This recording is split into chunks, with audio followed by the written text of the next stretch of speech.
Welcome back students. आज की अपनी इस वीडियो में हम CBSE 2025 class 10th maths standard का सेट 1 डिस्कस करेंगे, जिसका की कोड 341 है। सबसे पहले हम सेक्शन ए एमसीक्यू क्वेश्चंस को पढ़ते हैं। तो पहला क्वेश्चन हमसे क्या कह रहा है? If x is equal to a b cube and y is equal to a cube b, where a and b are prime numbers, then HCF of xy minus LCM of xy is equal to। तो हमारे पास यहां पर x और y क्या क्या दे रखे हैं? x हमें दे रखा है that is a b cube, और y हमें दे रखा है that is a cube b। तो हमसे वो कह रहा है कि आप फाइंड आउट करिए कि HCF of xy minus LCM of xy, कि यदि HCF ऑफ x और y में से xy इन दो नंबर्स के HCF में से इन दोनों के LCM को मैं यदि सब्ट्रैक्ट करता हूं तो मुझे क्या मिलेगा। तो सबसे पहले तो हम ये HCF और LCM निकाल देंगे और फिर हम देखेंगे कि क्या टर्म हमें मिलेगी और वो हम यहां पर फाइंड आउट करेंगे।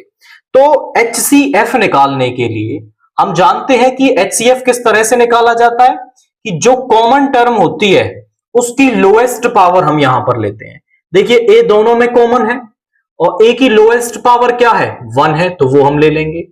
बी दोनों में कॉमन है और उसकी लोएस्ट पावर क्या है? 1 है, यानी HCF तो हमारे पास आ गया A B. LCM of XY हमारे पास क्या आ जाएगा? जरा चेक करें कि हमें जो कॉमन है उसकी हाईएस्ट पावर और जो कॉमन नहीं है वो पार्ट भी हमें यहां पर लिखना होता है। तो एलसीएम निकालने के लिए ए देखिए दोनों में कॉमन है, हाईएस्ट पावर है 3, बी दोनों में कॉमन है, हाईएस्ट पावर है 3। अब देखिए इस ए और बी के अलावा कुछ नहीं है तो यही यहां पर आ जाएगा। वो कह रहा है HCF माइनस LCM निकालना है। HCF है मेरे पास ए बी, LCM है ए क्यूब बी क्यूब।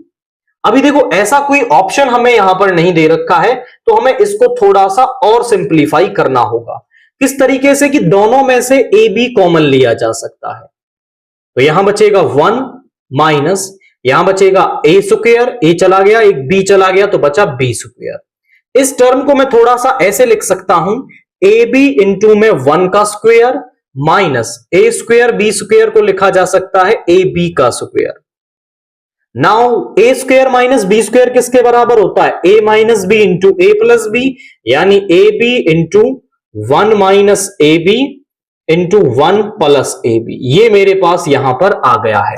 तो सबसे पहले मैंने HCF निकाला, LCM निकाला, HCF में से LCM को सब्ट्रैक्ट किया तो a b into 1 minus a b into 1 plus a b, यानी कि आप ऑप्शन डी को इसके अंदर यहां पर टिक करेंगे।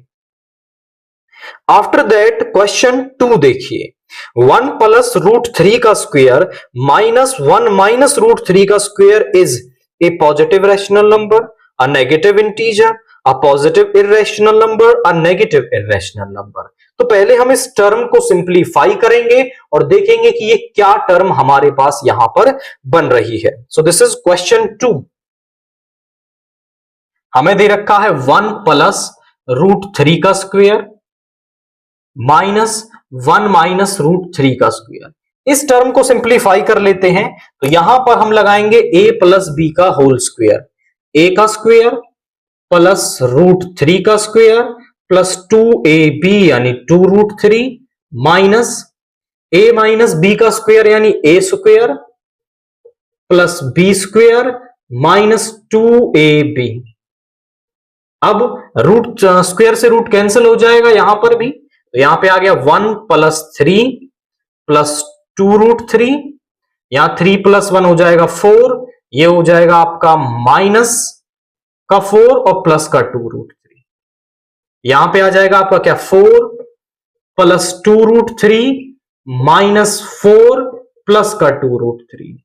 अब 4 से 4 कैंसिल हो गया, 2 रूट 3 प्लस 2 रूट 3 हमारे पास आ जाएगा 4 रूट 3, और अगर इसे आप ध्यान से देखें तो ये पॉजिटिव है और रूट 3 क्योंकि इसके मल्टीप्लाई में है तो ये एक इर्रेशनल नंबर है। So this is a positive irrational number. This particular number is a positive irrational number. तो आप अगर देखें तो positive irrational number that is option C. Option C को आप इसके अंदर टिक करेंगे। कुछ नहीं करना, की कंसेप्ट क्या है कि पहले टर्म्स को सिंप्लीफाई कर लो, आफ्टर दैट फिर आप उन्हें सॉल्व करके जो नंबर मिलेगा उसको एनालाइज करो कि किस तरीके का नंबर दे रखा है एंड रेस्पेक्टिव ऑप्शन को यहां पर टिक कर देना है।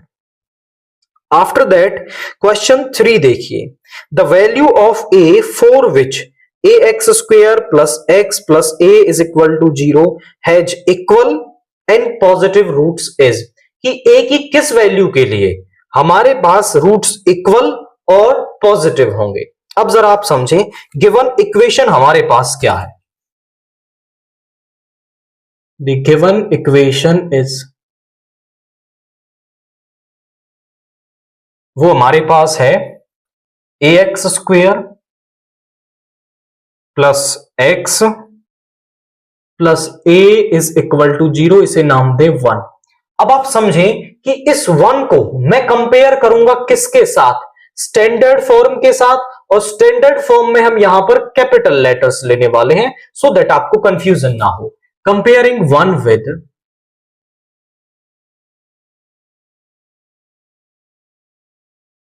स्टैंडर्ड फॉर्म बनेगी A X square plus B X plus का C is equal to 0।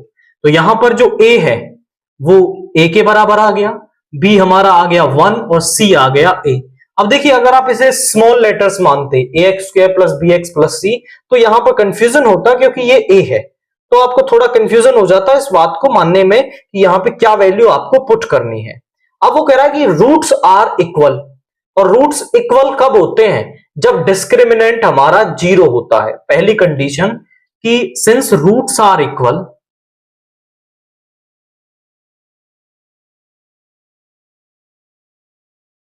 So D that is b square minus 4ac 0 के बराबर होगा, क्योंकि जब रूट्स आपके क्या होते हैं, इक्वल होते हैं, तो डिस्क्रिमिनेंट क्या होता है, 0 के बराबर होता है। तो यहां से पुट कर देंगे b का स्क्वायर यानी 1 का स्क्वायर माइनस 4a, और c की वैल्यू भी है a is equal to 0। 1 minus 4a square is equal to 0। इधर ले जाएंगे 4a square is equal to 1, 4 को डिवाइड में ले आएंगे 1/4, स्क्वायर को इधर ले जाएंगे a is equal to root 1/4, यानी वैल्यू आ जाएगी प्लस माइनस 1/2, विच इंप्लाइज जो a की वैल्यू है वो प्लस माइनस 1/2 आ रही है। अब यहां पर हमें चेक करना पड़ेगा, एक कंडीशन तो ये आ गई कि हमारा जो a है वो प्लस माइनस 1/2 है। अब कोई भी जो ऑप्शन है वो ये दोनों नहीं दे रखे हैं आपको, या तो प्लस का 1/2 है या फिर वहां माइनस का 1/2 है। तो हमें आगे भी चेक करना पड़ेगा कि a की वैल्यू प्लस का 1/2 होगी या माइनस का 1/2 होगी। उसके लिए उसने कहा है कि हैज इक्वल, इक्वल वाली कंडीशन लगा दी, and positive roots is, roots क्या है, पॉजिटिव भी हैं आपके। तो आप मान लेते हैं हम, let alpha and beta are roots of the equation, वो क्या है, इस इक्वेशन के रूट्स हैं। सो यहां पर यदि मैं कहता हूं अल्फा प्लस बीटा, वो क्या होगा, माइनस का b अपॉन ए, और अल्फा इंटू बीटा वो होगा c अपॉन ए। यदि मैं अल्फा प्लस बीटा निकालता हूं तो माइनस का 1 अपॉन ए और c अपॉन ए, यानी a upon a is equal to 1। अब देखो, यहां a की वैल्यू कुछ भी हो, प्रोडक्ट पर तो कोई फर्क नहीं पड़ने वाला, क्योंकि प्रोडक्ट ऑफ जीरोस क्या है, 1 है, जो हमेशा पॉजिटिव रहेगा फॉर एनी वैल्यू ऑफ, इस पर कोई फर्क नहीं पड़ेगा। a की वैल्यू इफेक्ट डालेगी किस पर, सम ऑफ जीरोस पर। अब क्योंकि उसने कहा है कि दोनों जो रूट्स हैं, आई एम सॉरी मैंने जीरोस वर्ड बोला हो, तो रूट्स, रूट्स जो है वो पॉजिटिव हैं, तो अगर दो पॉजिटिव रूट्स को, दो पॉजिटिव नंबर्स को हम ऐड करते हैं तो भी हमारा जो सम है वो क्या आएगा, पॉजिटिव आना चाहिए, और प्रोडक्ट भी क्या आना चाहिए, पॉजिटिव आना चाहिए।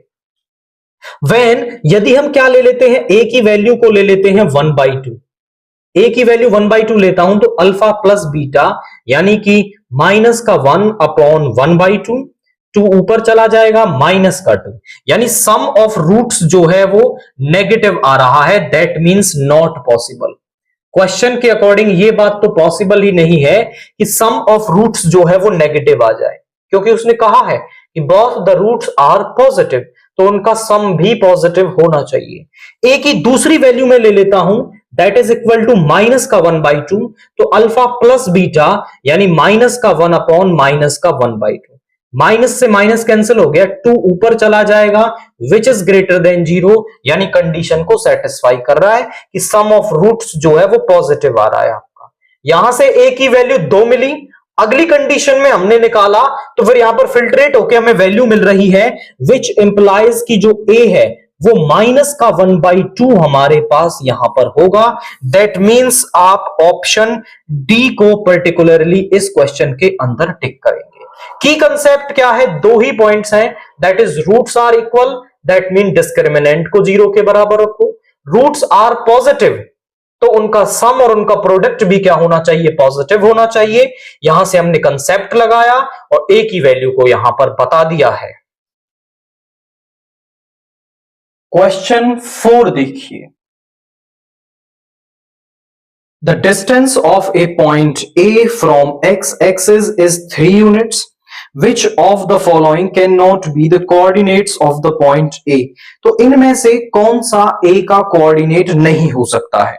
हमको यहां पर 4 ऑप्शंस दे रखे हैं, A that is 1,3, B that is -3,-3, C हमें यहां पर दे रखा है -3,3, जो डी है वो दे रखा है 3,1।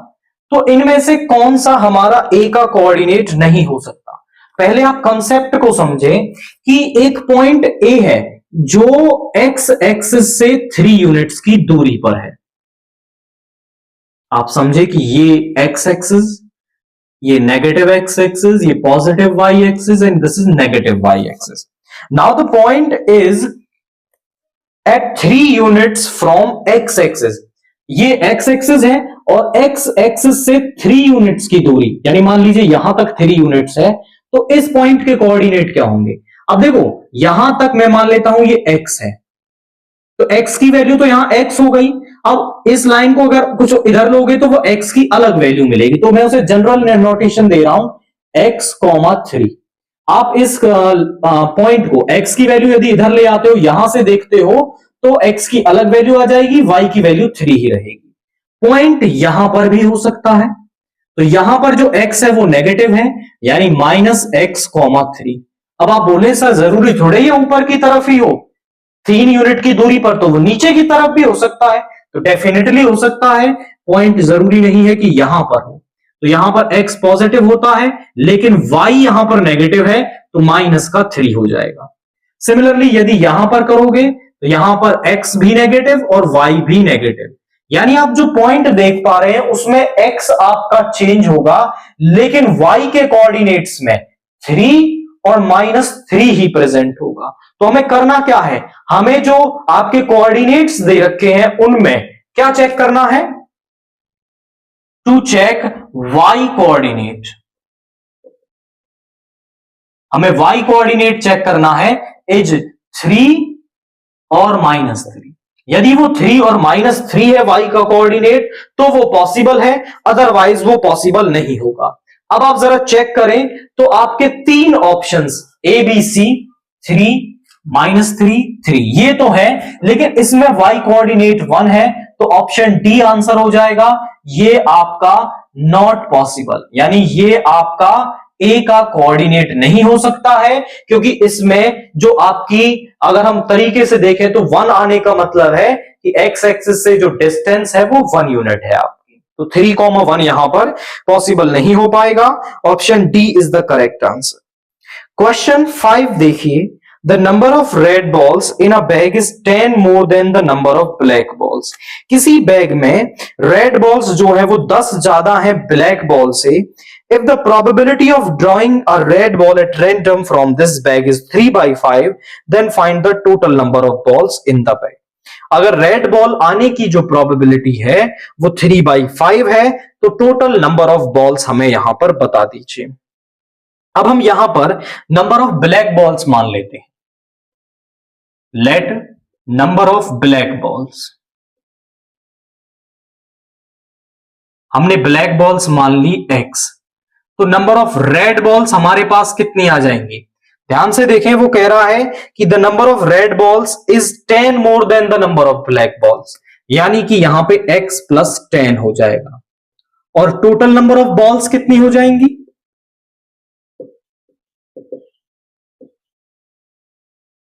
टोटल नंबर ऑफ बॉल्स हो जाएंगी x प्लस 10, यानी 2x प्लस 10। ये टोटल नंबर ऑफ बॉल्स हैं। यदि मैं प्रोबेबिलिटी ऑफ रेड बॉल्स निकालना चाहूं, probability of getting red balls, that will B favourable number of cases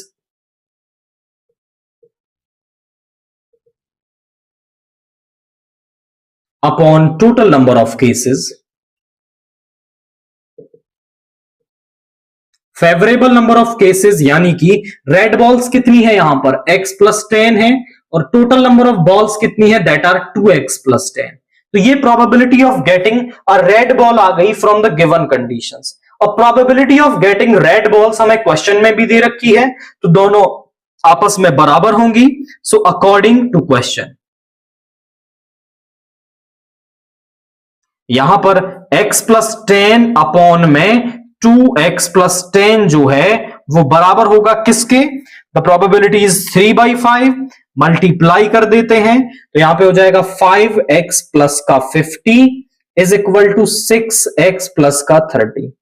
इसको इधर ले जाइए, इसको इधर ले आएंगे तो यहां पे हो जाएगा 6x माइनस का 5x, यहां पे आ जाएगा 50 माइनस का 30, यानी यहां पर आ गया कितना? x इज इक्वल टू में 20। बट हमें x की वैल्यू थोड़ी ही निकालनी है, वो कह रहा है find the total number of balls in the bag. तो टोटल नंबर ऑफ बॉल्स हमारे पास क्या हो जाएंगी?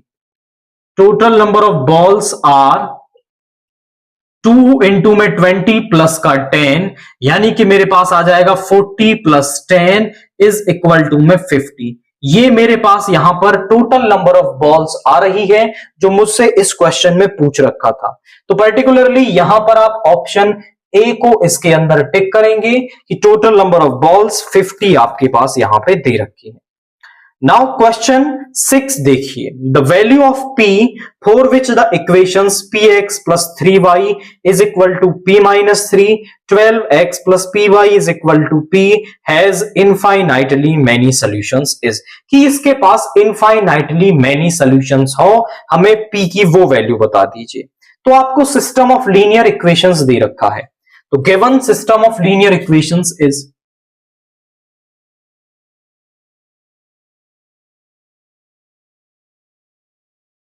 of linear equations is,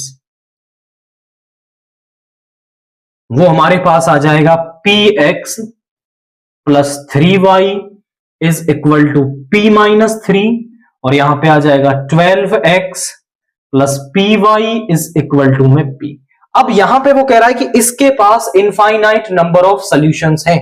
अब हमारे पास जनरल फॉर्म में यदि मैं बात करूं कि a1x plus b1y is equal to c1, a2x plus b2y is equal to c2, ये मेरे पास सिस्टम ऑफ लीनियर इक्वेशंस है।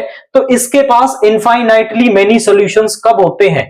जब हमारा a1 अपॉन a2 बराबर होता है b1 अपॉन b2 बराबर होता है c1 अपॉन c2 के। यदि ये वाली कंडीशंस होती है हमारे पास, तो उस सिस्टम ऑफ इक्वेशंस के पास क्या है? इनफाइनाइट नंबर ऑफ सॉल्यूशंस होते हैं। क्योंकि इसके पास इनफाइनाइट नंबर ऑफ सॉल्यूशंस हैं, तो ये वाली कंडीशन होगी। हम कहते हैं so the condition for infinitely many solutions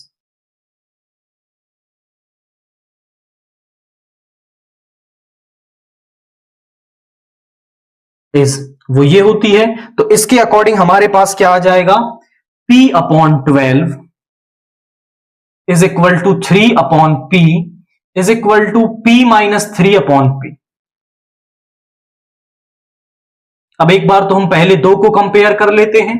p upon 12 is equal to 3 upon p, तो यहां से क्रॉस मल्टीप्लाई करोगे p square is equal to 36, यहां से आ जाएगा रूट 36 यानी प्लस माइनस 6। तो इन दोनों को कंपेयर करने से तो वैल्यू आ गई ±6। अब इसके बाद हम आखिरी के दो को ले लेते हैं।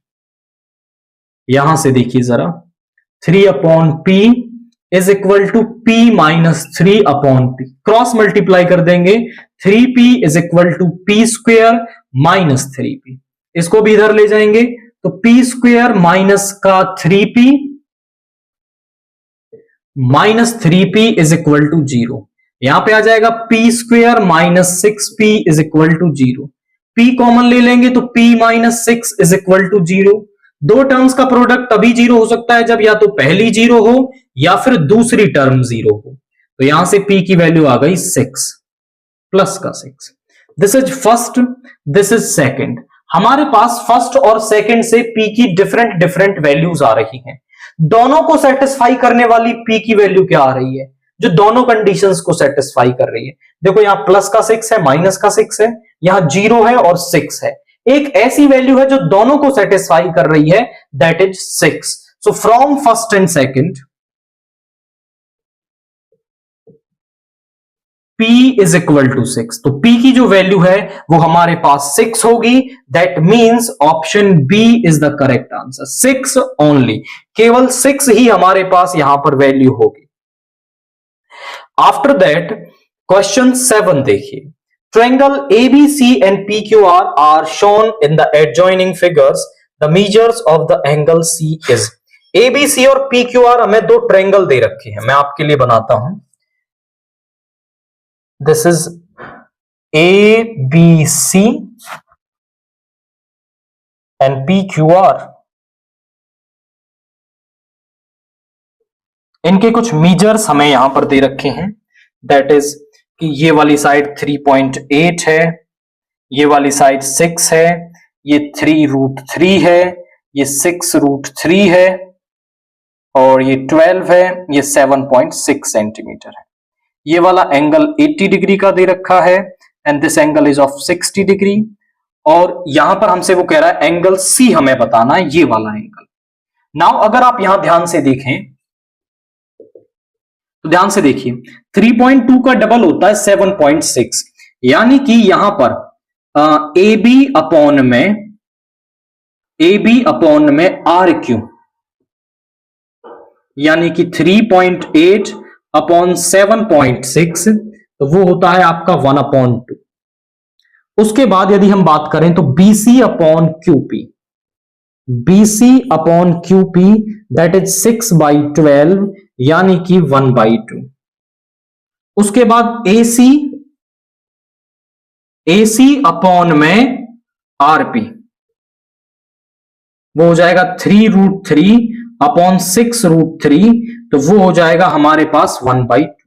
सो इन तीनों से इनकी राइट हैंड साइड बराबर है, तो मैं यहां से लिख सकता हूं AB upon RQ is equal to BC upon QP is equal to AC upon RP।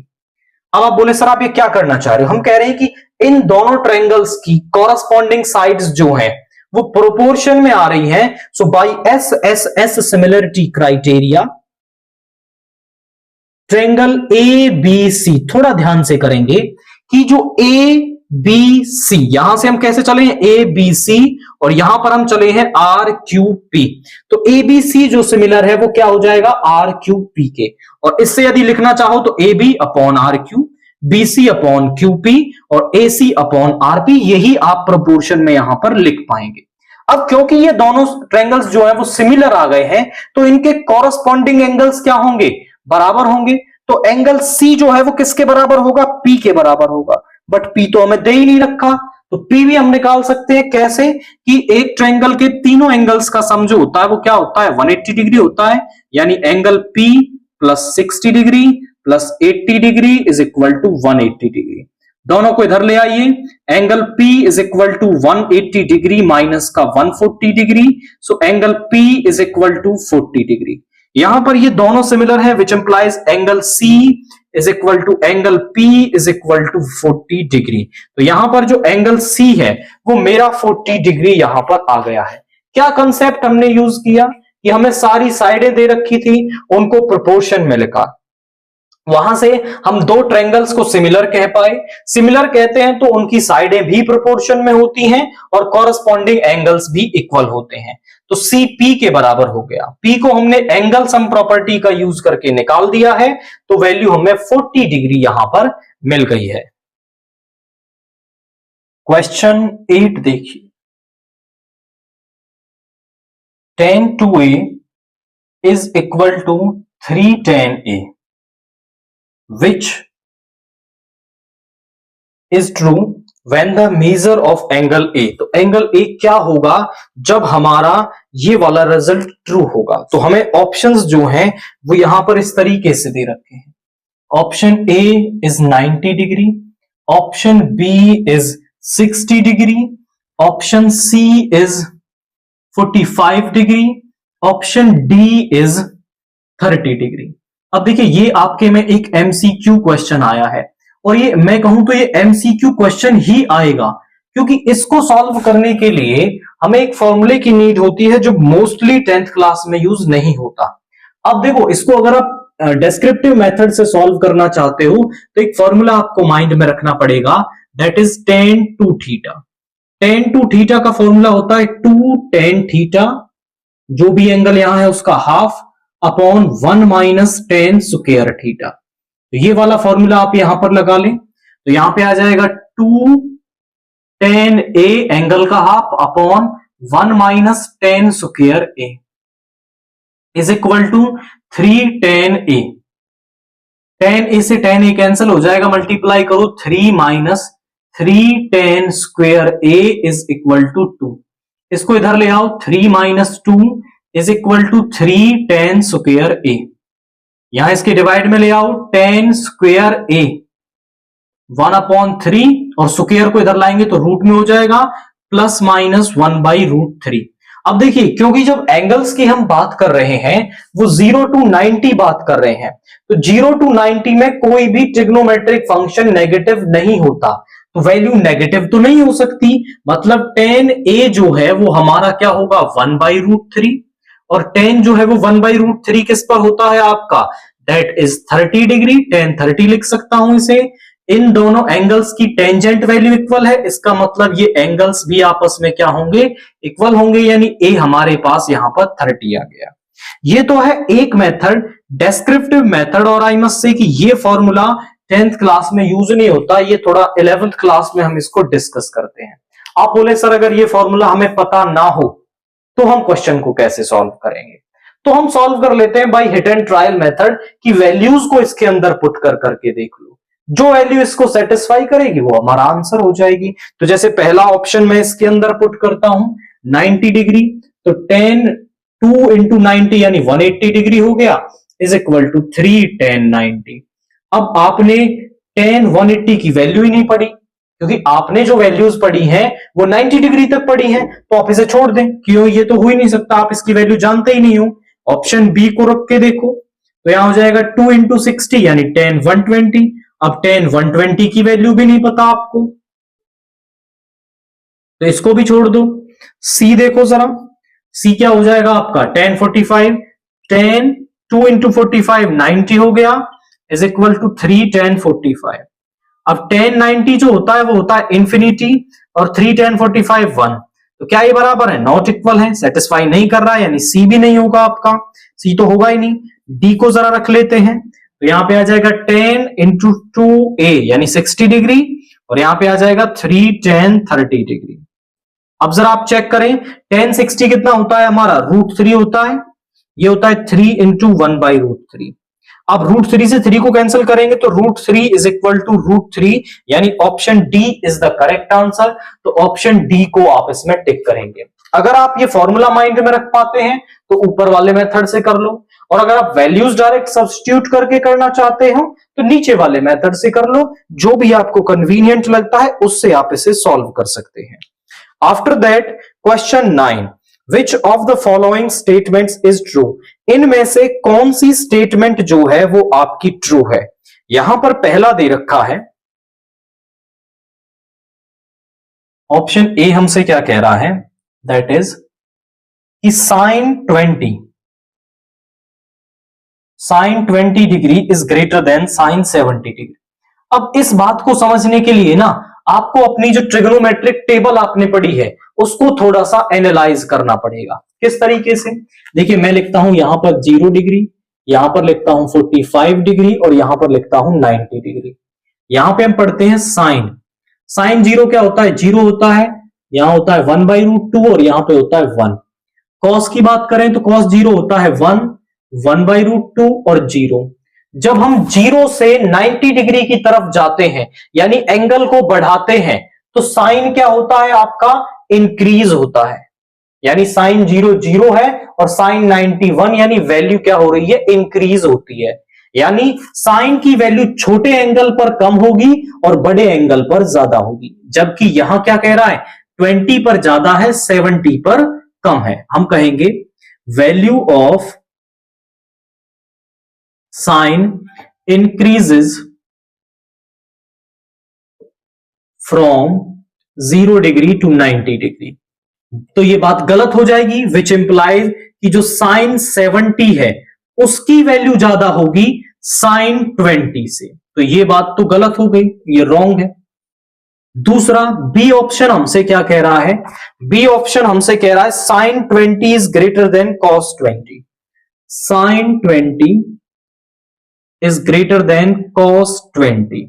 आप ध्यान से देखो तो साइन और कॉस की वैल्यू 45 पर तो बराबर होती है यानी 1/√2 और साइन 0 जो है वो 0 है यानी 0 से 1/√2 जा रहे हैं यानी साइन की वैल्यू तो क्या होती है? बढ़ रही है यानी नीचे से 0 से शुरू हो रही है और कॉस की वैल्यू 1 से 1/√2 जा रही है यानी ऑब्वियसली यहां वैल्यू 0.9 समथिंग है और यहां पर 0.1 समथिंग है। आप थोड़ा सा ऑब्जर्व करें तो कॉस की वैल्यू 0 से 45 के बीच में जो कॉस एक्स है वो साइन एक्स से हमेशा बढ़ा रहेगा। आप चेक करेंगे, आप कहेंगे cos x is greater than sine x for all x. जो एक्स है वो 0 डिग्री से 45 डिग्री के बीच में है तो आपका कॉस एक्स बड़ा होता है साइन एक्स से। यानी कि जो कॉस 20 है वो बड़ा होगा किससे? साइन 20 से। तो ये बात तो गलत हो गई, दिस इज रॉन्ग। सी वाले को पढ़ते हैं। सी वाला क्या कह रहा है हमसे? cos 20 is greater than cos 70. cos 20 is greater than cos 70. अब जरा चेक करते हैं कि जो cos की वैल्यू है वो डिक्रीज हो रही है। यहां पे वैल्यू 1 है और यहां पे वैल्यू कम है यानी cos की वैल्यू छोटे एंगल पर तो ज्यादा होगी और बड़े एंगल पर कम होगी। तो हम कहेंगे value of cos x decreases from 0 degree to 90 degree. 0 से 90 डिग्री के बीच में cos x की जो वैल्यू है वो डिक्रीज होती है यानी cos 20 छोटे एंगल पर वैल्यू ज्यादा होगी, बड़े पर कम होगी, यानी ये बात सही है। ऑप्शन डी को भी पढ़ लेते हैं। tan 20 is greater then tan 70। जो tan 20 है वो बड़ा है किससे? tan 70 डिग्री से। आई रिपीट माई वर्ड्स कि tan 20 is greater then tan 70। अब tan की वैल्यू को हम थोड़ा सा एनालाइज करें तो tan 0 तो होता है 0 और tan 90 होता है नॉट डिफाइंड और tan 45 होता है 1। अब tan 20 0 से 45 जो वैल्यू है वो बढ़ रही है और कहां तक जा रही है? 1 तक जा रही है। 45 से जो 90 वैल्यू जा रही है वो देखिए, अगर मैं इसमें बीच में एक वैल्यू और ले लूं दैट इज 60 डिग्री। 60 डिग्री पर होता है √3 यानी 1.73 यानी वैल्यू और भी बढ़ रही है। तो यहां 0 से 45 में जो वैल्यू मिलेगी ना 45 से अगले एंगल्स पर वैल्यू हमेशा उससे बड़ी ही होती है। यानी कि tan 20 जो है वो आपका tan 70 से बड़ा नहीं होगा। आप कहेंगे कि tan 70 is greater then tan 20। ये बात सही होगी यहां पर क्योंकि 45 से बड़े एंगल में जो tan की वैल्यू है वो ज्यादा आ रही है as compare to this interval. तो यहां पे ये कह देंगे ये बात भी यहां पर क्या है? गलत है। तो हमने थोड़ा सा डिटेल्ड एनालिसिस कर लिया है वैल्यूज का according to the trigonometric table. तो यहां पे ऑप्शन सी ही है जो हमारा इसको करेक्टली सेटिस्फाई कर रहा है। नाउ क्वेश्चन 10 देखिए। A 30 meter long rope is tightly stretched and tied from the top of the pole to the ground. If the rope makes an angle of 60 degree with the ground, find the height of pole. वो कह रहा है हमारे पास एक पोल है, we had a पोल, उस पोल के top से एक रोप 30 मीटर लॉन्ग रोप है जिसको टाइटली स्ट्रेच करके ग्राउंड से बांध दिया जाता है इस तरीके से. Now let's say the AB is height of pole and AC is rope. तो रोप हमें 30 मीटर दे रखी है और जो रोप है वो ग्राउंड के साथ 60 डिग्री का एंगल बनाती है. नाउ हम इस ट्रायंगल ABC का यूज करके हाइट ऑफ पोल निकाल देंगे. In triangle ABC AB upon में AC. तो ध्यान से देखो, एक हम वो साइड लेते हैं जो हमें निकालनी है, एक वो जो हमें दे रखी है. अब एंगल से 90 डिग्री की तरफ मूव करते हैं तो पहली साइड बेस, उससे अगली साइड परपेंडिकुलर एंड बची हुई हाइपोटेनियस. रूल क्या है? PBP ओवर HHB और यहां पे लिखते हैं SCT. तो परपेंडिकुलर ओवर हाइपोटेनियस क्या होता है? हमारे पास साइन होता है, तो यहां पे आ जाएगा साइन 60 डिग्री. AB हमें निकालना है, AC हमारे पास है 30 और साइन 60 हमारे पास होता है दैट इज √3/2. 30 डिवाइड में इधर मल्टीप्लाई में चला जाएगा तो यहां पे आ जाएगा 30 इंटू √3/2. 2 से कैंसिल हो जाएगा 15 times. AB is equal to 15√3 metre. तो AB हमारे पास क्या आ गया? 15√3 मीटर. दैट मीन्स आप ऑप्शन डी को इसके अंदर टिक करेंगे. After that, on the face of a wooden cube of side 7 centimeter, hemispherical depressions of radius 0.35 centimeter are to be formed by taking out the wood. The maximum number of depressions that can be formed is. तो उस पर maximum number of depressions कितने बनाए जा सकते हैं? देखिए, आपको क्या है, वुडन क्यूब दे रखा है. क्यूब का जो टॉप है वो आपको इस तरह से दिखाई देगा. तो टॉप पे से ध्यान से देखो, जैसे एक सर्कल में यहां से निकाल दो, एक सर्कल यहां से, एक सर्कल यहां से, इस तरह से हेमिस्फेरिकल डिप्रेशन हम वहां पर कर रहे हैं. तो जो क्यूब का टॉप है वो क्या है? एक स्क्वायर दिखाई देगा इस तरह से. तो आप ध्यान से देखो, इसमें से एक हेमिस्फेयर यहां से, एक हेमिस्फेयर यहां से, एक हेमिस्फेयर यहां से, इस तरह से हेमिस्फेयर्स निकाले जा सकते हैं. तो हेमिस्फेयर्स कितने निकाले जा सकते हैं भाई? जितना उसका एरिया है उसको अगर हम हेमिस्फेयर के एरिया से डिवाइड कर दें, हेमिस्फेयर के टॉप के एरिया से डिवाइड कर दें, तो हमें पता चल जाएगा कि वहां पर कितने हेमिस्फेरिकल डिप्रेशंस बनाए जा सकते हैं. तो हम करते हैं यहां पर area of top of cube. अब टॉप ऑफ क्यूब जो है वो स्क्वायर बनेगा. सो 7 का square that is 49 centimetre square. ये हमारे पास इसका एरिया आ गया. Area of top of hemisphere. Top of hemisphere का जो एरिया है वो क्या बनेगा? देखिए, टॉप ऑफ हेमिस्फेयर क्या है? सर्कल है, that is pi r square. क्या पाई के बारे में उसने कुछ स्पेसिफिक कहा है? नहीं. तो आप 22/7 यूज कर लेंगे. आर क्या है मेरे पास? दैट इज 0.35, यानी इसको लिख सकते हो 35/100 इंटू में 35/100. 7 से 5 टाइम्स, 5 से 20 और यहां पे आ जाएगा आपका क्या? 5 से, या फिर इन पे मैं कहूं 2 से 11 और 2 से 10. 11 की मल्टीप्लाई इससे कर लो तो ये आ जाएगा 11 5 जा 55 कैरी 5 एंड 11 3 जा 33 और 5 385 ओवर 1000.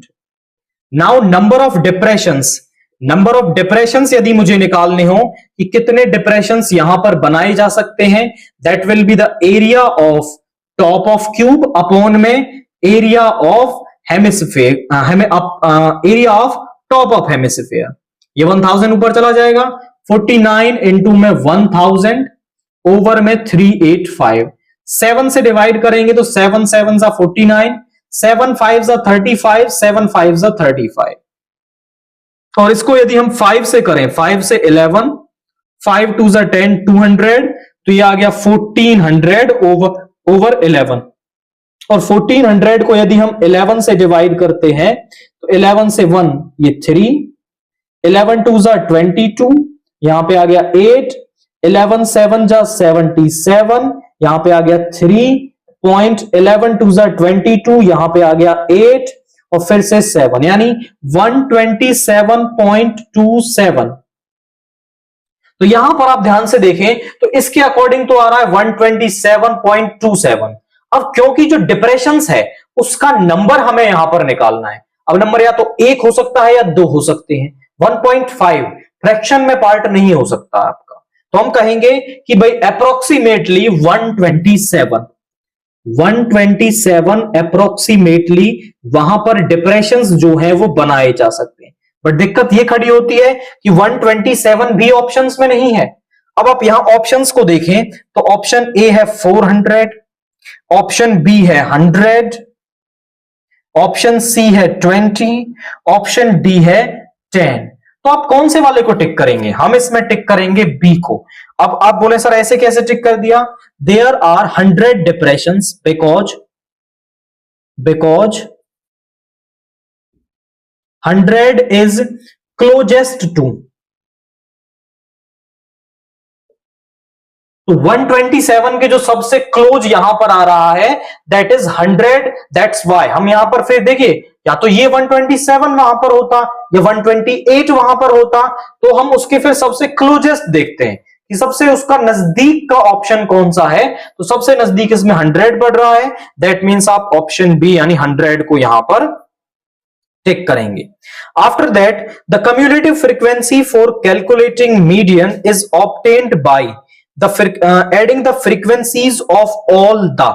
देखिए मीडियन निकालने के लिए जो कम्युलेटिव फ्रीक्वेंसी हमारे पास होती है वो हमें कैसे ऑब्टेन होती है, जरा आप समझें। मैं एक डाटा आपके लिए बना देता हूं। मान लीजिए यहां पर एक डाटा है 0 to 10, 10 to 20, 20 to 30 and 30 to 40। इस तरह से आपको एक डाटा दे रखा है। This is class interval, classes. यहां पर हम लिखते हैं फ्रीक्वेंसी दैट इज Fi 3, 4, 5, 7। यदि हम CF निकालते हैं तो CF किस तरह से निकाला जाता है? 3 और 4 7, 7 और 5 12, 12 और 7 दैट इज 19। हमारे पास यहां पर जो सम है n वो आएगा 19, फिर उसके बाद हम निकालते हैं n/2 यानी 19/2, वो होगा समथिंग 9 पॉइंट, तो वो यहां पर आ जाएगा। और जब हम मीडियन के लिए CF निकालते हैं तो मीडियन के लिए जो CF है वो होता है हमारा इससे ऊपर वाली वैल्यू यानी कि CF। ये जो मीडियन क्लास के ऊपर वाली वैल्यू होती है वो हम लेते हैं। तो ये CF हमें मिला कैसे है, ये CF हमने निकाला कैसे है? CF के लिए आप देखें तो मीडियन क्लास से पहले की जो फ्रीक्वेंसीज हैं उनका सम हो गया है। जो ये CF यहां पर होता है वो मीडियन क्लास के ऊपर या उससे पहले की जो फ्रीक्वेंसीज होते हैं सभी का सम आएगा हर केस में। तो यहां पे हम कहेंगे CF is obtained by adding frequencies, उन सभी फ्रीक्वेंसीज का सम करके मिला है जो मीडियन क्लास से पहले हैं। तो हम उसे लिखेंगे प्रीसीडिंग मीडियन क्लास। जो मीडियन क्लास से पहले हैं, प्रीसीडिंग मतलब उससे पहले है। सो इससे रिलेटेड आप ऑप्शन देखेंगे। पहला है classes up to the median class, classes को तो ऐड नहीं करते हैं। Classes following the median class, median class से नीचे की क्लासेस बिल्कुल नहीं। Classes preceding the median class, तो यहां पर आप देखें कि जो मीडियन क्लासेस प्रीसीडिंग यानी उससे पहले हैं, देखिए पहला ऑप्शन कह रहा था up to the median class, इस 5 को ऐड नहीं किया जाता है, 5 तो ये ऐड होके यहां मिलता है। तो उससे पहले की मीडियन क्लासेस की फ्रीक्वेंसीज का सम करने पर हमें CF मिलता है। दैट मींस आप ऑप्शन सी को यहां पर ऐड का टिक करेंगे इस पर्टिकुलर क्वेश्चन। तो ये एक थ्योरेटिकल क्वेश्चन था जिसका रफ स्केच आपके माइंड में होना चाहिए, फिर आप सही ऑप्शन यहां पर टिक कर सकते हैं। आफ्टर दैट क्वेश्चन 13 देखिए, if the mean and median of a given set of observations are, हमें जो मीन है वो क्या दे रखा है? मीन इज इक्वल टू में 10 and median is equal to में 11। मीन हमें दे रखा है 10 और मीडियन हमें दे रखी है 11। तो हमसे वो कह रहा है कि मोड बता दीजिए। अब देखिए कोई डाटा यदि दे रखा होता तो मैं यहां पर मोड का फॉर्मूला लगाता और मुझे मोड मिल जाता, बट यहां पर मीन मीडियन दे रखे हैं, तो इनको निकालने के लिए हम इंपेरिकल रिलेशन का यूज कर लेंगे। तो इंपेरिकल फॉर्मूला हमारे पास क्या होता है,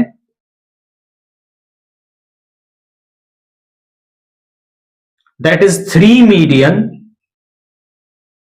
इज इक्वल टू में mode plus twice of mean, ये हमारे पास इंपेरिकल फॉर्मूला होता है। 3 इंटू मीडियन यानी 3 इंटू में 11, मोड हमें निकालना है, ट्वाइस ऑफ मीन यानी 2 इंटू में 10, इसको इधर ले आइए तो यहां पे बचेगा mode, mode is equal to 33 minus 20, तो यहां से जो मोड है वो हमारे पास क्या आ जाएगा, दैट इज इक्वल टू 13, यानी मोड हमारे पास 13 आ रहा है। दैट मींस आप इसके अंदर ऑप्शन सी को पर्टिकुलरली टिक करें। तो ये इंपेरिकल रिलेशन आपके माइंड में होना चाहिए, यहां सिंपल वैल्यूज पुट करते ही हमें आंसर मिल जाएगा। नाउ क्वेश्चन 14 देखिए, in the adjoining figure AB is the chord of the larger circle and touches the smaller circle। तो जो AB है वो बड़े वाले सर्कल के लिए तो क्या है, कोड है, और छोटे वाले सर्कल के लिए वो हो जाएगी टेंजेंट। और वो कह रहा है the centre of the both of the circles is O, दोनों सेंटर्स का सर्कल्स का जो सेंटर है वो O है। AB यहां पर हमें दे रखा है 2R, गिवन है कि जो AB है वो 2R है, एंड यहां पर OP जो है वो भी R है आपका। तो हमें यहां पर radius of the larger circle, radius of the larger circle यदि मैं O को B से ज्वाइन कर दूं तो OB क्या हो गया, radius of the larger circle हो गया। ये हमें यहां पर बताना है। की कंसेप्ट क्या लगाएंगे, तो जो OP है वो AB पर परपेंडिकुलर है, OP is perpendicular to AB, because जो रेडियस होता है वो टेंजेंट पर क्या होता है, परपेंडिकुलर होता है एट पॉइंट ऑफ कॉन्टेक्ट। तो यहां पर radius is perpendicular to the tangent. अब यहां पर हम एक थ्योरम जानते हैं कि सेंटर से डाला गया परपेंडिकुलर कोड को क्या करता है, बाइसेक्ट करता है।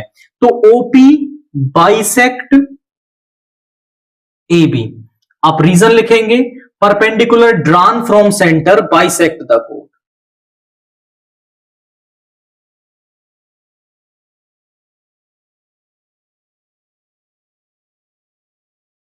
बाइसेक्ट द कोड, वो कोड को क्या करता है, बाइसेक्ट करता है, मतलब जो PB है वो AB का हाफ हो जाएगा।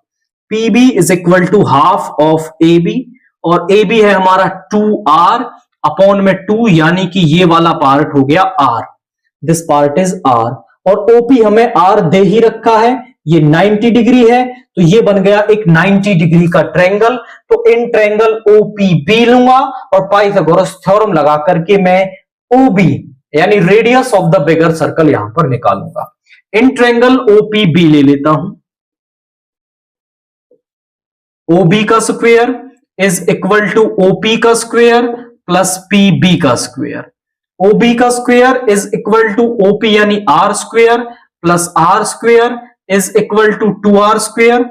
इसको इधर ले आएंगे तो यहां पे आ जाएगा OB is equal to root 2R square. तो यहां से रूट 2 आ जाएगा और R स्क्वायर का रूट यानी R हो जाएगा रूट 2R, यानी कि आप यहां पर ऑप्शन डी को इसके अंदर टिक करेंगे। तो यहां पर हमने की कंसेप्ट क्या लगाया है कि पहले ये परपेंडिकुलर था, सेंटर से डाला गया परपेंडिकुलर कोड को बाइसेक्ट करता है, तो ये R मिल गया। पाइथागोरस थ्योरम लगा करके मुझे radius of the bigger circle root 2R यहां पर मिल गई है। आफ्टर दैट क्वेश्चन 15 देखिए, a parallelogram having one of its sides 5 centimeter circumscribes a circle, the perimeter of the parallelogram is। Question क्या कह रहा है हमसे कि एक पैरेललोग्राम है जिसके अंदर हमने क्या बनाया है, एक सर्कल बनाया है। Let's say this is a parallelogram, और वो एक सर्कल को क्या करता है, सर्कमस्क्राइब करता है। लेट्स से ABCD, यहां पर ABCD इज अ पैरेललोग्राम, और ये पॉइंट जो है PQRS कह देते हैं हम इन्हें। PQRS जो है वो क्या है, पॉइंट ऑफ कॉन्टेक्ट्स हैं। तो यहां पर हमने इस क्वेश्चन को अगर आप थोड़ा सा ऑब्जर्व करें, this question is from NCERT. ये हमारा एप्लीकेशन बेस्ड क्वेश्चन कह सकते हो, एनसीईआरटी से ये क्वेश्चन है। कि हमने वहां पर क्वेश्चन पढ़ा था कि prove that a parallelogram circumscribing a circle is a rhombus. तो वो क्या, जो पैरेललोग्राम सर्कल को सर्कमस्क्राइब करता है वो क्या होता है, एक रोम्बस होता है। ये जो रिजल्ट है वो भी आपके माइंड में होना चाहिए। तो यहां पर क्या कह सकते हैं हम, जरा चेक करिए कि ए बी तो बराबर होता ही है किसके, डीसी के, और जो बीसी है वो किसके बराबर होता है, वो होता है डीए के। तो अंदर से हम रिजल्ट निकाल देते हैं कि जो ए बी है वो किसके बराबर हो जाता है, बीसी के। हम इस थ्योरम को यहां पे प्रूव नहीं करेंगे, इस क्वेश्चन को ये हम पहले से कर चुके हैं। और अगर आप इसे फिर भी देखना चाहते हैं तो यहां टैप करके इस क्वेश्चन को देख सकते हैं कि हम कैसे पैरेललोग्राम को रोम्बस प्रूव करते हैं। तो यहां पे ए बी बीसी के बराबर हो जाएगा, वो डीसी के बराबर, वो एडी के बराबर। अब ये बन गया एक रोम्बस, और रोम्बस की सभी साइडें क्या होती हैं, बराबर होती हैं। मुझे इसका निकालना है पेरीमीटर। तो पेरीमीटर मेरे पास क्या होता है, पेरीमीटर इज इक्वल टू में A B plus B C plus C D plus A D, सभी साइडों को सम कर देंगे। अब क्योंकि इनमें से एक साइड 5 दे रखी थी तो सभी साइडें 5 हो गई, तो 5 प्लस 5 प्लस 5 प्लस 5 यानी 20 सेंटीमीटर। तो मुझे perimeter of this particular parallelogram जो है वो 20 सेंटीमीटर, यानी कि आप ऑप्शन ए को इसके अंदर यहां पर टिक करेंगे कि इसका जो पेरीमीटर है that will B 20 centimetre. After that question 16 देखिए, E and F are the points on the side AB and AC respectively of a triangle ABC। हमारे पास एक ट्रायंगल ABC है, we had a triangle ABC।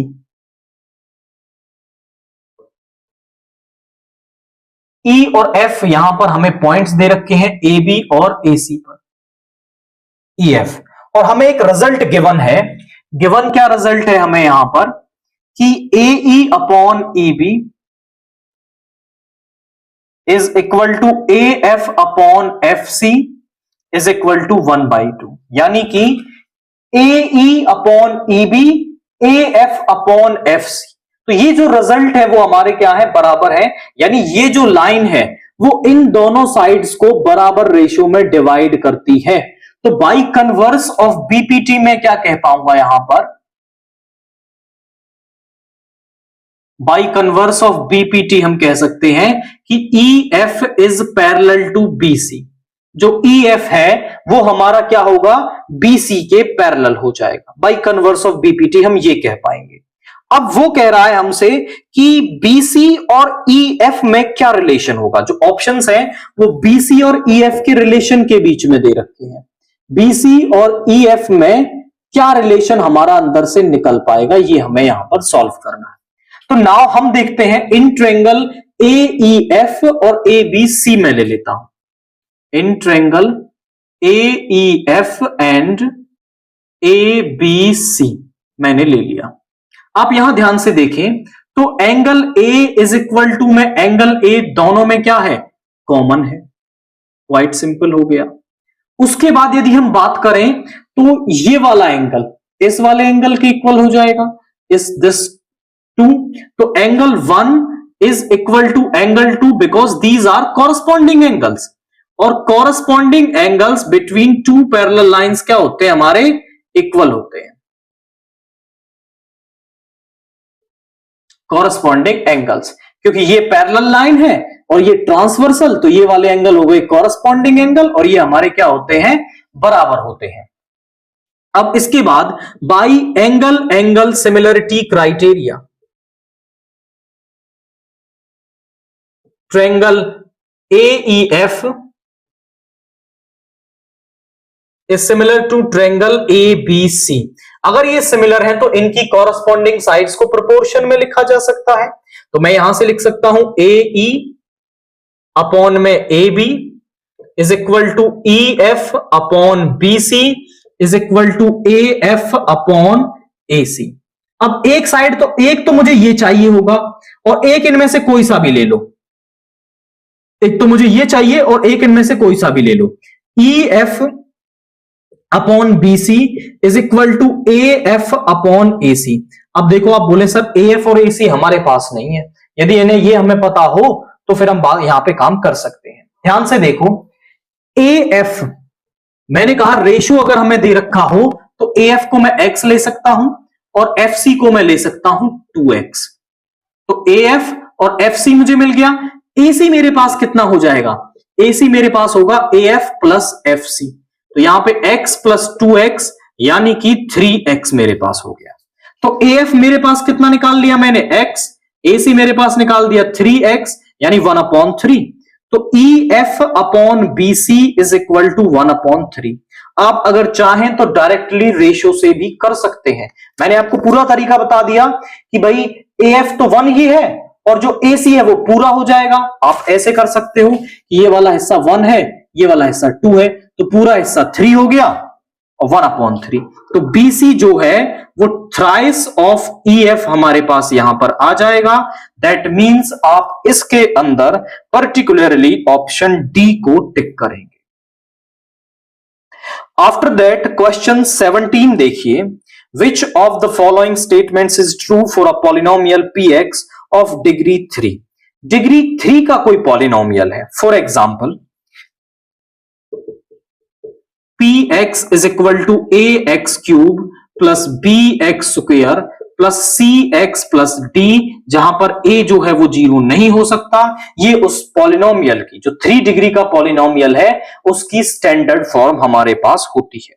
After that वो कह रहा है P x has at most 2 distinct zeros, P x has at least 2 distinct zeros, P x has exactly 3 distinct zeros, P x has at most 3 distinct zeros.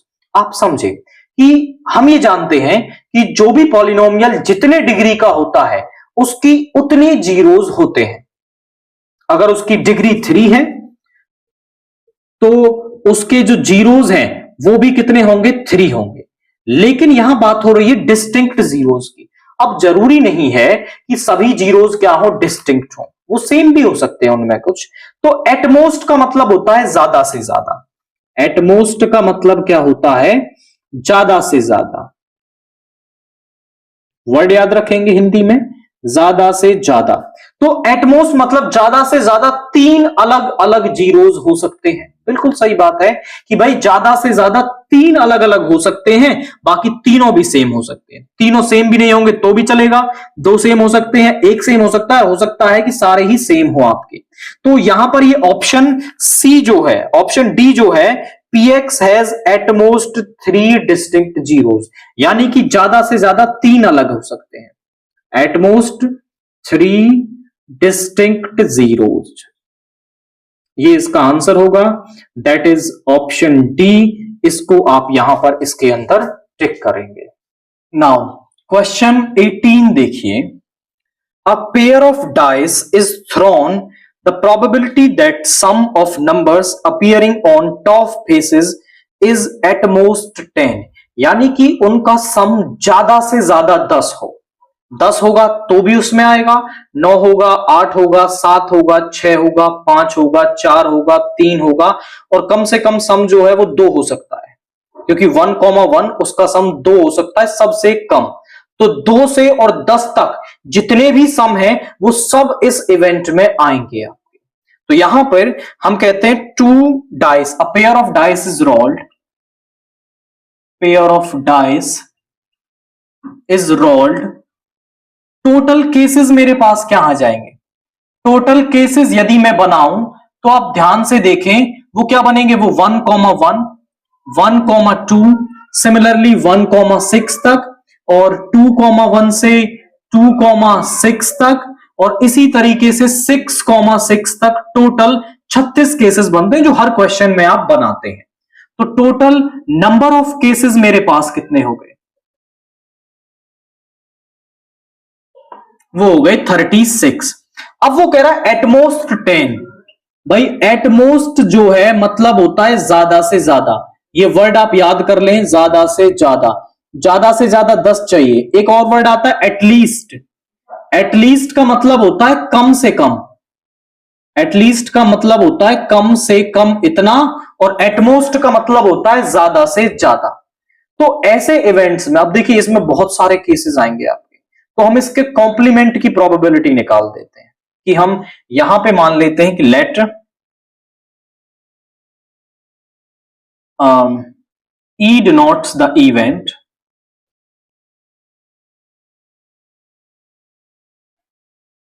of getting some at most 10, कि ज्यादा से ज्यादा हमें क्या मिले, 10 सम मिले। इस event को मैंने E नाम दे दिया। अब इसका जो कॉम्प्लीमेंट है E कॉम्प्लीमेंट, यानी कि 10 से ज्यादा हो, या फिर मैं कहूं F denotes the event of getting some more than 10, कि 10 से ज्यादा सम हमें मिले। अब ये कुछ ही लिमिटेड होंगे आपके, कितने जरा देखिए F के अंदर कौन कौन से पेयर आएंगे आपके। अब 10 से ज्यादा जिनका सम होगा, देखिए 5,5 का 10 होता है वो उसी में आएगा। 5,6 होगा, एक होगा 6,5 और एक होगा 6,6। तो number of elements in E,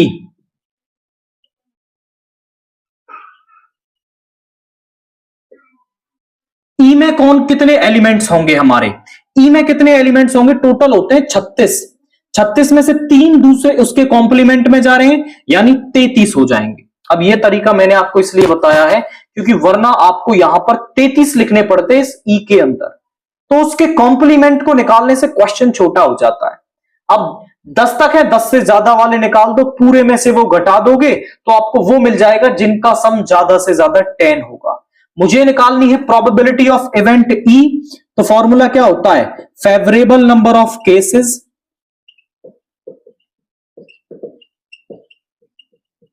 upon total number of cases. Favourable number of cases कितने हैं, 33 हैं, टोटल नंबर है 36, तो 3 से 11, 3 से 12, यानी प्रोबेबिलिटी जो है वो 11/12 आ गई। दैट मींस आप ऑप्शन डी को इस क्वेश्चन के अंदर टिक करेंगे। अगर आप चाहें तो प्रिमिटिव मेथड से भी कर सकते हैं, बट आई सजेस्ट कि आप कॉम्प्लीमेंट वाला मेथड इस्तेमाल करें, सो दैट आपको फेवरेबल नंबर चाहिए वो इजीली मिल जाएगा और प्रोबेबिलिटी भी आपको मिल जाएगी।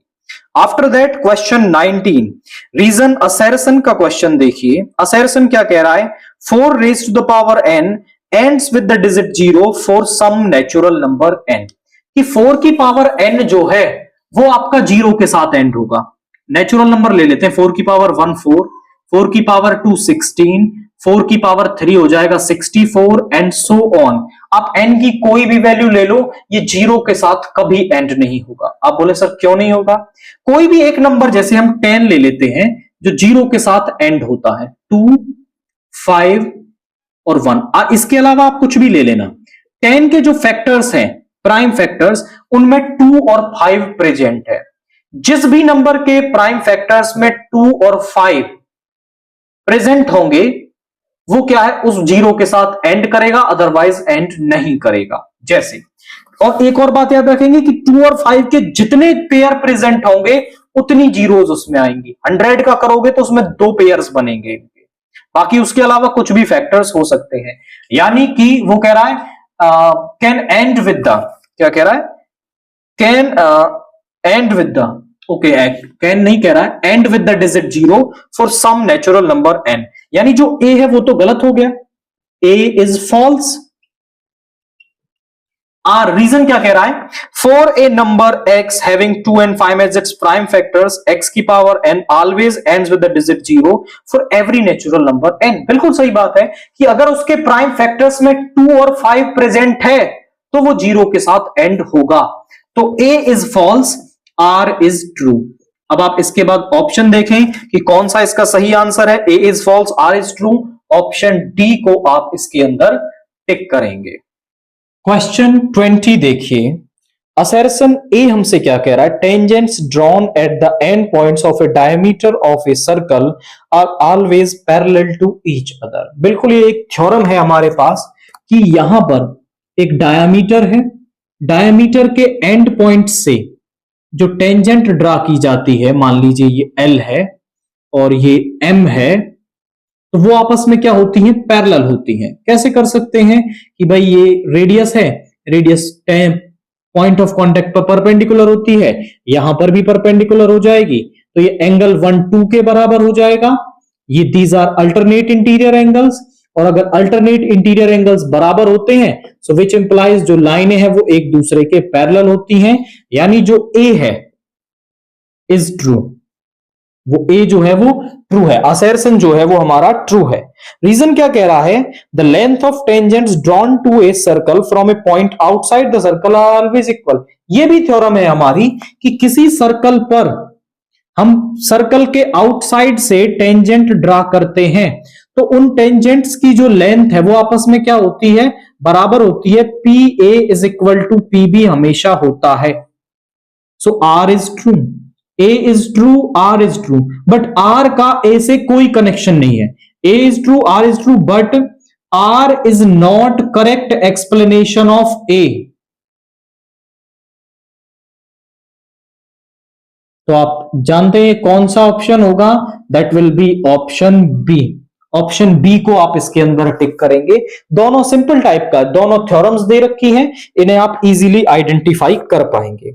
आफ्टर दैट सेक्शन बी से